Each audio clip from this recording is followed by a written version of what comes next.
آیا تا حالا به مسائل پیچیده با متغیرهای مختلف و محدودیت‌های مختلف برخوردین؟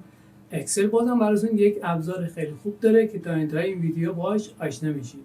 سلام و درود، علی هستم و اینجا نوروز آکادمیه. در 75مین قسمت از مجموعه رایگان آموزش 0 تا 100 اکسل با ابزار خیلی کاربردی سولور آشنا میشیم و یادش میگیریم. بریم روی صفحه کامپیوتر ببینیم چطور کار میکنه.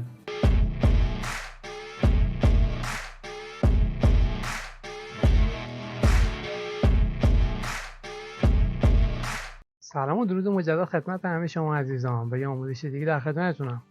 ابزار سالور برای حل مسائل چند متغیره و پیچیده استفاده میشه و از اونجایی که برای یه سری از دوستان کمی گیج کننده هست، یه ذره بیشتر از ویدیوهای دیگه سعی کردم بیشتر روی مثالا و نحوه ارائه کار بکنم که بهتر برای شما جا بیفته و تا حد ممکن شما رو درگیر مسائل پیچیده کننده این ابزار اکسل نکنم.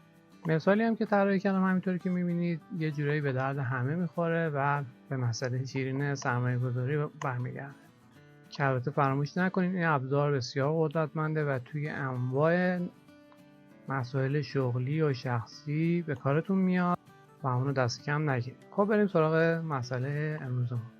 فرض میگیریم که ما تحقیق کردیم و به این نتیجه رسیدیم که برای ما در شرایط حاضر 5 مدل سرمایه گذاری وجود داره.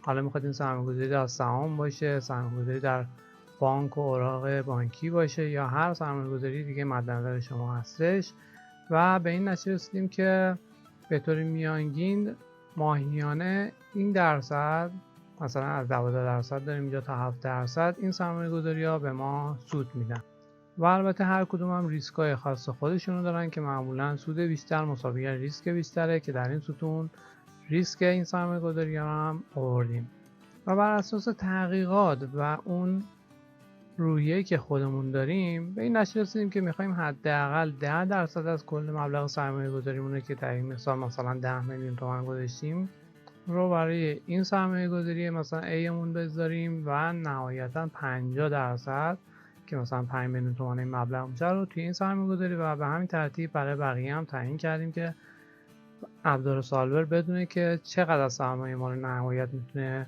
برای ما تعیین کنه و از اونجایی که ابزار سالور نیاز داره که اول ما یک مقدار دهی کرده باشیم، من همه این سرمایه گذاری ها رو همینطوری گذاشتم. مثلا گفتم هر کدوم میخوام 2 میلیون تومان باشه که جمعش اینجا یه سام نوشتیم میشه همون 10 میلیون. مهم نیست این عدد چی هستش، فقط این خالی نباید بذارین دیگه اون ورودیاتون رو. و در این خونه هم با فرمول و تابع سام پروداکت اینا رو ضرب در اون مبلغ سودمون کردیم که مورد انتظار اون که با همین وضعیت پیش‌فرضی که ما همینطوری برای شروع گذاشتیم مثلا میگه که شما 920,000 تومان در یک ماه سود خواهید داشت و ریسکتون هم گفته 597,000 تومان هستش که بعد با ابزار سالور همینا تغییر میکنه و به اون چیزی که بهینه هستش میرسه. خب این ابزار سالور ما کجا هستش؟ شما میرید داخل تب دیتا و در این انتها در بخش انالایز سالور رو میبینید. البته اگر اولین باری هستش که دارید توی این اکسلتون با سالور میخواین کار بکنید، احتمال زیاد این ابزار اینجا نمیبینید چون جزء ابزاری هستش که داخل اکسل هست ولی شما باید بگید که میخوام ازش استفاده کنم. حالا از کجا؟ من از ورژن 2019 اکسل استفاده میکنم. حالا در ورژن قبلی و 2021 هم تقریبا شبیه همینه، چیز خاصی نیست، سریع میتونید پیداش کنید. توی بخش فایل میرم و در این آخر آپشن رو میارم که تنظیمات اکسل در اون قرار داره. در درس اولی باش آشنا شدیم. در بخش ادینز اینجا شما یک قسمت میبینید به نام منیج هستش که قسمت های مختلفی داره. این زبونه پیش‌فرضش هم روی اکسل ادین هستش، رو همین میذاریم باشه و دکمه گو رو میزنیم. اینجا یک سری ابزارهای میاره که شما باید اونا رو تیکشو بزنید تا بتونید درون اکسل ازش استفاده بکنید. همونطور که میبینید سالور ادین اینجا من تیکش رو زدم، احتمالا برای شما تیک نخورده. تیکش رو میزنید و اوکی رو میزنید تا در اینجا قابل مشاهده باشه. داری آموزش رایگان میبینی، پس لایک رو بکوب. اگه هم از این سبک ویدیو خوشت میاد دکمه سابسکرایب رو بکوب تا ویدیوهای بعدی ما رو دست ندید. بریم ادامه ویدیو. خب من اینجا از قبل 2 تا شیت رو قرار دادم، یکی اینوستمنت که همون سرمایه‌گذاری هستش و یه دونه سالو. در واقع اینا الان در حال حاضر یکی هستن، به خاطر اینکه وقتی شما سالو رو اجرا میکنید این اعداد و ارقام تغییر میکنه وقتی مسئله رو حل میکنه و خواستم که راحت‌تر بتونید مقایسه کنید. خب اولین مفهومی که شما باش کار دارین سلول هدف ما هستش. شما در نهایت میخواین اینجا کل سود مورد انتظارتون رو بهینه کنید، بالاترین مبلغ ببرید دیگه. در واقع شما تو هر مسئله‌ای، تو هر موردی که باش برخورد میکنید اینو باید شناسایی کنید. اول که یه دونه سلول داریم که خروجیه که معمولا هم داخلش فرمول نوشته شده، حالا تو بعضی حالات فرمول هم نداریم که حالا باش کاری نداریم فعلا. اون سلول هدف رو مد نظرتون قرار بدید و روش کلیک بکنید که قبل از اینکه اجرا کردید راحت‌تر سالور رو کار کنید باشه. حالا مهم هم نیست اگه اونجا هم کلیک نکرده بودید. توی همون بخش دیتا روی سالور کلیک میکنید تا منوش براتون بیاد. میبینید که اون سلولی که انتخاب کرده بودیم K1 هستش، اینجا انتخاب شده. اگر نبود اینجا خالی بود با موس میاد انتخاب میکردید، چیز خاصی نیست. همینطور که میبینید اینجا نوشته set objective، یعنی سلول هدفتون رو ست کنید که اینو ما انتخاب کردیم. دومین بخشی که باش کار دارید این بخش دوم تو هستش. معمولا شما 3 تا کار میخوایم با هدفتون انجام بدید. یا یک چیزی هست مثل اینجا که مثل ما سوده میخوایم بهینه‌اش کنیم، بالاترین مقدارش ببریم، پیش‌فرض روی مکس یعنی میخوایم ماکسیمومش کنیم، همین انتخاب میکنیم. گاهی وقت مینه، مثلا شما میخواید هزینه‌های انبارداریتون رو مثلا کم بکنید، یه چیزی رو میخواید کم بکنید روی مین میذارید، روی حداقل. یا اینکه نه مثلا میخواید به یک عدد خاصی برسید، مثلا میگی که همه کارا رو مثلا میخوام انجام بدم که مثلا به این عدد خاص، به این سود خاص، به هر چیزی که هستش برسید که اون رو اینجا کلیک میکنید و مقابلش اون مقداری که میخواید اوکی میکنید که ما الان چون میخوایم ماکسیمایز کنیم رو همون اولیه قرار میدیم. بخش بعدی که باید بهش توجه بکنید این بخش دوم هستش که میگه سلول های وریبل یا هم متغیرهای ما کدومن، که این هم چیز خاصی نداره، فقط بهش توجه کنید کدوم ها رو میخواین تغییر بدید. ما اینجا الان میخوایم مبالغی که داریم رو برای هر سرمایه گذاری تغییر بدیم تا در نهایت به اون مقدار برسیم. پس وریبل ما میشه این قسمت که حالا انتخاب میکنیم. من توضیحاتی میدم بعد انتخاب میکنم. قسمت سوم هم که باش کار داریم خیلی ساده constraint هستش، محدودیت های مسئله هستش. اون چیزهایی که شما باید در نظر بگیرید تا به اون نتیجه برسید که هر مسئله قطعا محدودیت هایی داره که تا جایی که من میدونم و خب قطعا امتحانش نکردم 200 تا محدودیت شما میتونید برای یک مسئله تعیین بکنید که خب هرچی محدودیت بیشتر باشه، خصوصا فرمولای زیادی داشته باشه، سرعت کارتون هم بدیهیه که بیاد پایین تر. و در اعمال این محدودیت ها هم 6 تا شرط داریم که من الان اینا رو قبلا آماده کردم توی شیت متفاوت اینجا به عنوان نوتس که الان توضیحش رو بهتون میدم. و در نهایت شما 3 مدل برای حل مسئله دارید. همینطور که میبینید پیش‌فرضش روی GRG هستش. الان من توضیحات رو بهتون میدم. این چیزایی که بیشتر دوستان میترسونه، چیز خاصی نداره. من فعلا اینو کلوز میکنم، نمیخوام الان کاری باشه انجام بدم تا بریم اونجا توضیحات رو نشون بدیم توی بخش نوتس. همونطوری که گفتیم ما 3 روش برای حل مسئله. دوستانی که کارشون مهندسی بوده که کاملا با اینا آشنا هستن، اگر که شما آشنا نیستید اصلا نترسید، چون بهتون الان میگم چیکار کنید. ما مدل سیمپلکس رو داریم که همون برنامه‌ریزی خطی هستش. دوستانی که دانشگاه رفتن حتما با این بیشتر آشنا هستن، مخصوصا دوستانی که رشته مهندسی بودن. و مدل دوم GRG نان لینیر هستش که روش غیر خطی هستش. بیشتر مسائلی که ما باش سر کار داریم من نوع غیر خطی هستن، شما حالا نمیخواد وارد جزئیاتش بشید، برای همین پیش‌فرض سالور رو روی GRG گذاشته.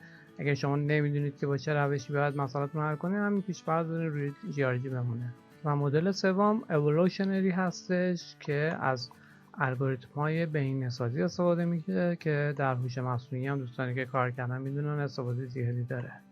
خب گفتیم که 6 مدل هم شرط داریم که الان اونجا در عمل میبینید. ما میخوایم اون چیزی که مد نظر ما هستش با متغیری که مقایسه میکنیم یا کوچکتر مساوی اون متغیر باشه، عددی که در نهایت سالور پیداش میکنه و اعمال میکنه، یا بزرگتر مساوی از اون باشه یا دقیقاً مساوی اون باشه، یا اینکه از نوع اینتجر باشه. اگر ما مثلا میخوایم مسئله‌مون وقتی که حل میشه قطعاً توی اکثر موارد به جوابهای اعشاری میرسیم. اگه میخوایم نه عدد صحیح کاملا مد نظر ما هستش روی اینتجر. اگر اون جوابی که به ما میده باید از نوع 0 و 1 باشه، باینری هستش که مخففش بین رو اینجا گذاشته. و اگر میخوایم اون جواب ها اون محدوده ای از جوابی که برای ما حل میکنه، تو بعضی مسائل محدوده داریم دیگه، میخوایم این متغیرهای جواب همه با هم متفاوت بشه، عدد شبیه هم نگذاره، دیف رو میذاریم که مخفف دیفرنت هستش. خب این بخش هم بعدا بهش مراجعه میکنیم، کاری نداریم. میایم اینجا تو بخش سال میخوایم مسئله‌مون رو حل. خب این بار قبل از اینکه سالور رو بیاریم مثلا روی سلول خالی قرار میگیرم که ببینید بازم مشکل خاصی نیست. سالور رو انتخاب میکنم. اینجا گفتیم که باید بهش بگیم سلول هدف ما کدومه، که الان انتخابش اشتباهی روی خونه خالی هستش. من این خونه رو انتخاب میکنم، کیوان. اوکی شد. گفتیم که میخوایم سودمون رو به حد اکثر برسونیم، پس روی ماکسیمایز میذاریم بمونه و میگیم کدوم محدوده رو میخوایم تغییر بده سالور برای ما تا به اون نتیجه سود حد اکثر برسه. این محدوده از سرمایه‌گذاری A تا سرمایه‌گذاری E مبالغ ما رو میخوایم تغییر بده. خب ما چندین تا محدودیت داریم. از قصد محدودیتامون یه مقدار تعدادش بیشتر گذاشتم که ببینید که چیز عجیب غریب و سختی نیست. اولی محدودیت چی میخواد باشه؟ مبلغ کل سرمایه‌گذاریمون دیگه. ما میخوایم جوری این اعداد رو تغییر بده که یه دفعه مثلا 10 میلیونه نشه 20 میلیون. ما نهایت فرض میکنیم 10 میلیون تومان پول برای سرمایه‌گذاری داریم. پس اولی رو میزنیم اینجا با دکمه اد. میگه که کدوم سلول مد نظرتونه؟ میگیم که این سلول، چون جمع این بالایی هستش دیگه. میگه میخواید چه شرطی داشته باشه؟ همون 6 تا شرطی که براتون توضیحش دادم. میگه میخوایم مساوی باشه. با چی؟ 10 میلیون رو تایپ میکنیم، میگه مساوی 10 میلیون باشه. این شرط اول. خب من الان اوکی رو میزنم. در حالت دیگه شما اگه از رو بزنید پشت سر هم میتونید شرط رو بزنید. اوکی رو میذارم که ببینید چطور میشه. این شرط میاد اینجا میشینه. اگه بخوایم بعدا تغییرش بدیم دکمه چنج رو میزنم که من الان میبندم، یا میتونید دیلیتش کنید، مثلا پاکش کنید، یا اینکه ریست آل بزنید همه به حالت پیش‌فرض برگرده، یا اینکه لود بکنید اگه چیزی سیو کرده بودین شروطتون رو از اونجا بیارید. خب ما میخوایم بریم سراغ شروط بعدی. شروط بعدی ما کجا هستش؟ در این پشت بودش. بریم بیارم این ورتر تا بهتر ببینید. ما اینجا حداقل سرمایه‌گذاری و حداکثر سرمایه‌گذاری رو برای هر کدوم از سرمایه‌مون مشخص کرده بودیم دیگه. پس باید تک تک این حالت‌ها رو به عنوان محدودیت بهش معرفی کنیم. چطوری؟ میزنیم که یه دونه اد رو اینجا میزنیم. یکی که کدوم سلول مد نظر شماست، میگیم که سرمایه‌گذاری A. وقتی میخوای اینو تعیین بکنی دو کار باید انجام بدی. اولا که این بزرگتر مساوی چی باشه؟ این خونه که حداقل سرمایه‌گذاری ما بود ضرب در کل مبلغ سرمایه‌گذاری. یعنی ما گفته بودیم که میخوایم حداقل 10% باشه دیگه. پس اینو میگیم حداقل بزرگتر مساوی 10% باید باشه. اوکی. و همزمان باید یه شرط دیگه هم برای همین سرمایه‌گذاری بذاریم.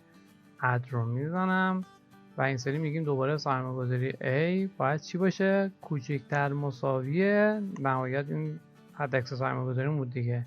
این انتخاب میکنم کوچکتر مساوی 50% ضرب در این 10 میلیون ما. اوکی. اد رو میزنیم. حالا برای در واقع این 6 تا باید همین کار رو تکرار بکنیم. من استاپ میکنم که وقت ویدیو طولانی نشه و بعد ادامهش رو میگیم. خب این چند تا رو نوشتم. این آخری دوباره میزنم که بهتر متوجه بشید. گفتیم که این ای ما سرمایه‌گذاری ای ما میخوایم اولا بزرگتر مساوی این حداقل سرمایه‌گذاری ضرب در کل سرمایه‌گذاری باشه و دوباره اد آخر رو میزنم. دوباره میزنم این. به این چیزی که مشخص میکنید و بعد حواستون باشه اینه که حتما موقع کلیک کردن حواستون باشه تو کدوم خونه هستید. بعضی دوستان وقتی سریع انجام میدن اشتباها تو همون سلول انجام میشه کارشون و بعد ارور میخورن و متوجه نمیشن چی شده. این سلول میگیم بزرگتر مساوی بود که زده بودیم، حالا میگیم کوچکتر مساویه. حتما اینجا کلیک میکنم. 20% حداکثر سرمایه‌گذاری ضرب در کل سرمایه‌گذاری. خب من اوکی میکنم. ببینید اینجا چقدر شرط اضافه شده. 5 تا سرمایه‌گذاری بود داشتیم، برای هر کدام 2 تا شرط، عملاً 10 تا شرط اینجا قرار گرفته و میتونید بشمارید. خب اینجا ما یه شرط دیگه هم باید بنویسیم. همونطور که توی شروط 6 گانه دیدید یه دونه داشتیم که اینتجر، یعنی عدد صحیح باشن. خب ما میخوایم در نهایت این خروجی که ما میده اعشاری نده دیگه، هم کارمون رو سخت میکنم بیاد جالب نیستش. پس من دوباره اد رو میزنم، میگم که سرمایه‌گذاری A ما اینجا هینت رو انتخاب میکنیم، خودش همین روبرو اینتگرال رو میاره و همینطوری اد رو میزنم. بقیه رو هم براش مشخص میکنم که این اعداد دونه دونه اینتگرال باشه، باز استاپ میکنم. خب و مجدد آخری سرمایه‌گذاری ای رو هم میزنم این و اوکی رو میزنم. الان نگاه میکنید که بین اینا 5 شرط دیگه هم اضافه کرد که همه اعداد ما صحیح باشن. در نهایت همه شروط ما این شد و آماده اجرا هستیم.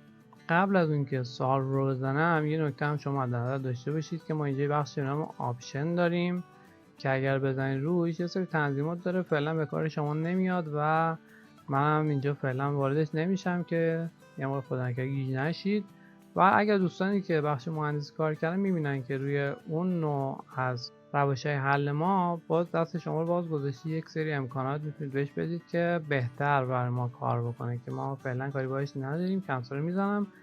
الان من این بار قرار میگم که شما ببینید اتفاقی که میفته چی هستش.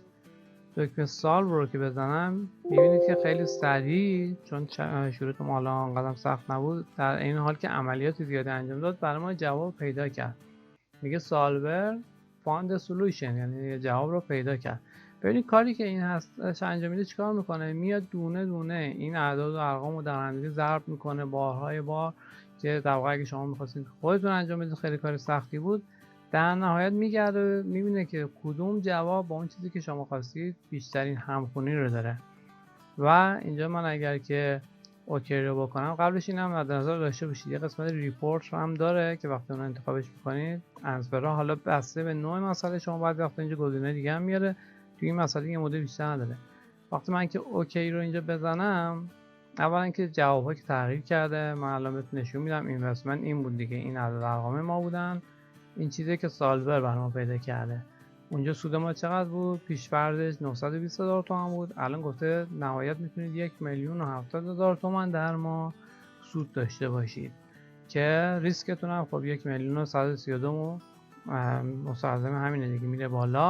اگر که فرداً شما آدم ریسک پذیری نیستید، اینجا باید توی صورت مسئله خودتون مثلا تعیین می‌کردید اینی که ریسکش بالا هستش، حداکثر سرمایه‌گذاریتون هم مثلا 10% هم 15% بعد به مقدار کمی می‌ذاشتید که قطعا به جواب‌های دیگه می‌رسیدیم. ولی این فرض برای گذاشته که با این ریسک پذیری، با این چیزی که شما تعیین کردین، ریسک بالایی هم پذیرفتیم و سود بالاتری رو برای شما تعیین کرده که حالا روی سرمایه‌گذاری A تون بعد نصف پولتون رو بذارید روی این سرمایه‌گذاری و همینطور روی این ست سرمایه‌گذاری که بعد مبلغ کمی سرمایه‌گذاری کنید.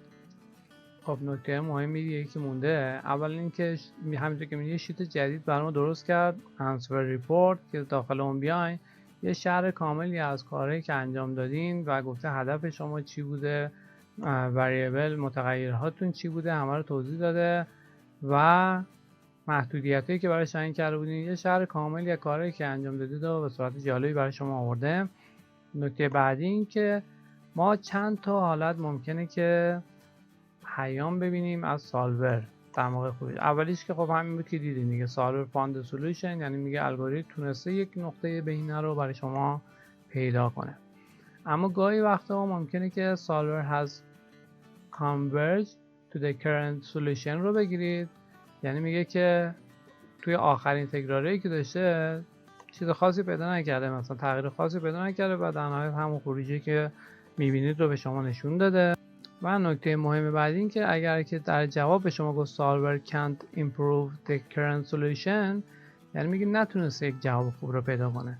در این حالت شما دو تا کار دارید، یا اینکه مثلا اگر رو همین GRG بودید برید مدل سیمپلکس و اِوولوشنری رو انتخاب بکنید، از راههای دیگه ببینید که براتون چه جوابی پیدا میکنه، یا اینکه نه که حتما همون موردی که الان هستین، حالا هر کدوم این از روشه میخوایم با همون جواب رو پیدا کنه، شما مجبورید محدودیت‌ها رو کم کنید. یه موقع ممکنه اشتباهاً محدودیتایی گذاشته باشین که با هم دیگه همخوانی نداشته باشن، همدیگه رو نقض بکنن و در نهایت خب سولوشن هم برای شما نمیاد و با حذف یا اصلاح محدودیت‌ها به نتیجهتون میرسید.